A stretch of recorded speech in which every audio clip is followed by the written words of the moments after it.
Content is the king. And who said it was easy to make kings?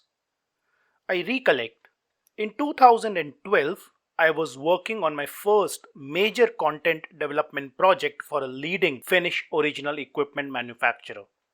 Despite the brand's strong popularity across India, their after sales service was struggling with customer satisfaction scores steadily declining. This pointed to a critical issue that demanded L&D intervention. Concerned by the trend, the local management tasked us with creating a comprehensive content to address and resolve the problem. I had been designing and developing content for 2 years before this project rolled in.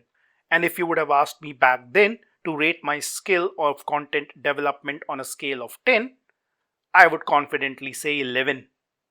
Not that I was not good at maths, but I assumed myself to be extremely skilled at work. Believe it or not, a project I initially estimated would take not more than 15 to 20 days at max ended up in 4 months.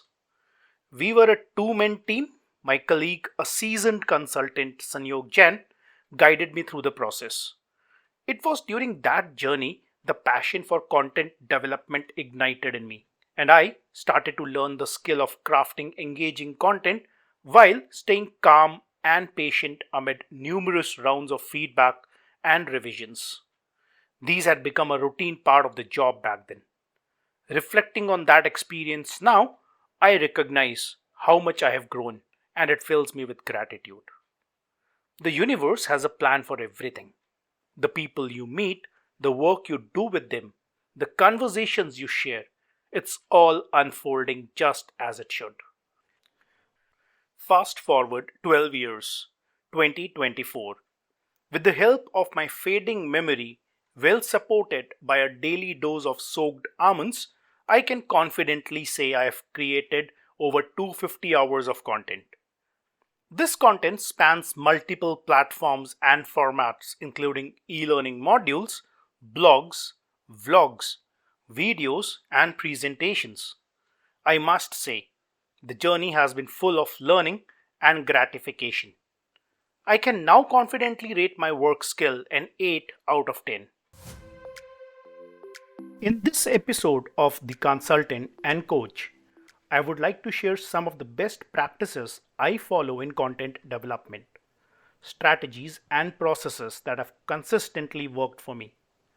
I won't talk about models like ADDIE or SAM. I'll only focus on practical insights as there's already plenty of information available on those frameworks. So first thing first, think inside out. Remember Simon Sinek's Golden Circle? Brilliantly outlined in his book Start With Why. It's essential to establish a clear why behind your content, its design and development. Ask yourself, why am I creating this content? Why is it significant? Why is it necessary?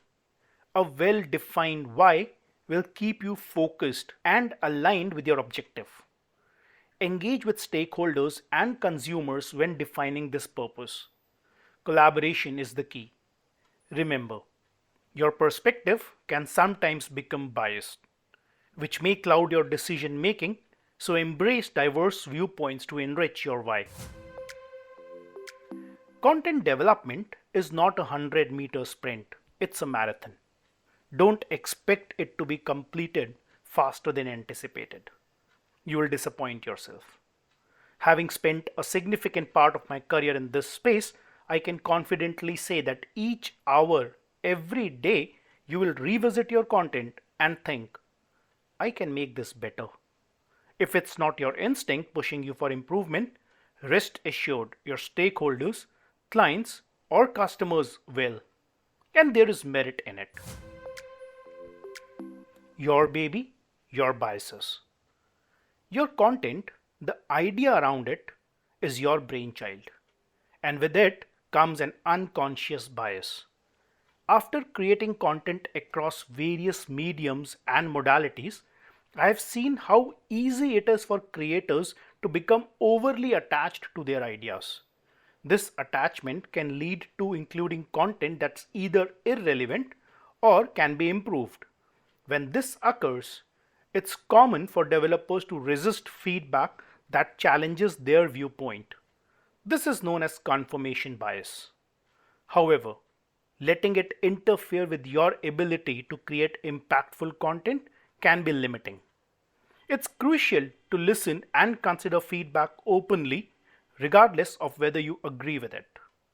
Acknowledging different perspectives is the key, even if you ultimately choose not to consider it. Try using the Pomodoro technique.